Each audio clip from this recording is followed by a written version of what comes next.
Good morning. Pastor Jerry here again with another short Bible study to help you, encourage you to get into the Bible for yourself and read it and find out what good things it has in store for you. Today I want to talk to you about the blessing. We always hear people say, God bless you when you sneeze, or they always say, oh, God bless you. But there's more to that than just a cute little saying. Now, there's only one blessing in the whole Bible, and it's in Genesis chapter 1, and I'll read it to you. It's in God created Adam and Eve, and in Genesis 1:28, he said, he blessed them and said, be fruitful, multiply, replenish the earth, subdue it, have dominion over the fish of the sea, and over everything that creeps upon the face of the earth. So that is the blessing, and he gave it to, he spoke it over Adam and Eve, when he created them. Well, when Adam sinned, they lost that blessing.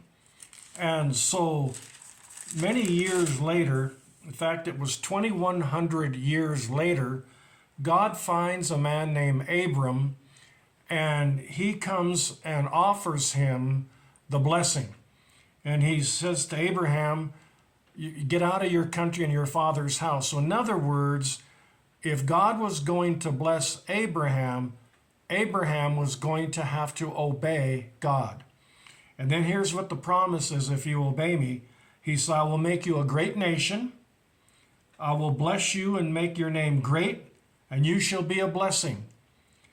And I will bless them that curse you, and curse them that curse you, and bless those who bless you. So everything that God spoke to Adam, he is now offering it to Abram. And he's going to, so we know that Abram was fruitful. He became the father of the nation of Israel. They multiplied. They began to replenish and restore the earth. They subdued it, and they had dominion over the whole land. Now, as time went by, the blessing was rehearsed over and over again in the people of God. But there was always a stipulation. They had to obey. That's what made the difference.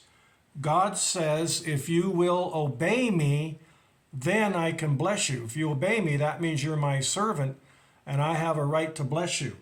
So in Deuteronomy chapter 1 and verse 28, it says, it will come to pass if you will hearken diligently to obey the voice of the Lord your God, then all these blessings will come on you and overtake you if you will obey the voice of the Lord.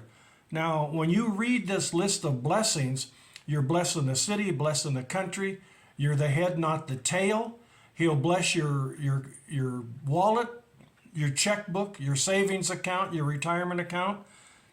He will, your enemies will come out against you, and they'll be scattered 7 different directions.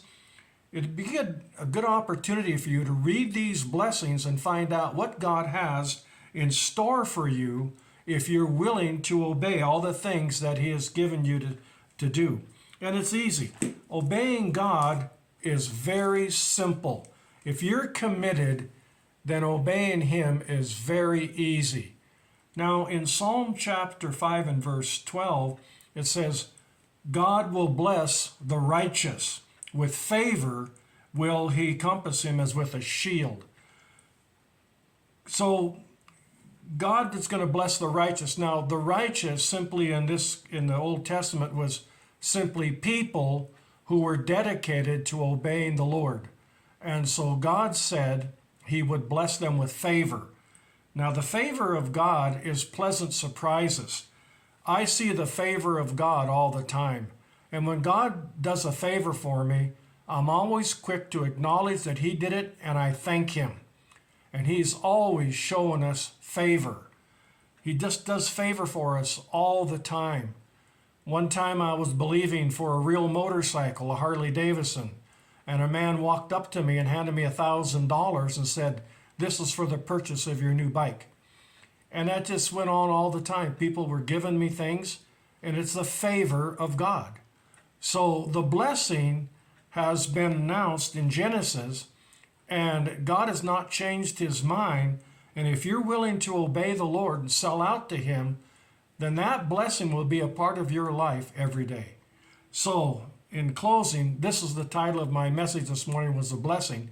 And so I want to say, may God richly bless you sincerely, that you receive the blessings of the Lord. And I will see you back here again when I have more revelations in our little Bible study. Thank you, and God bless you.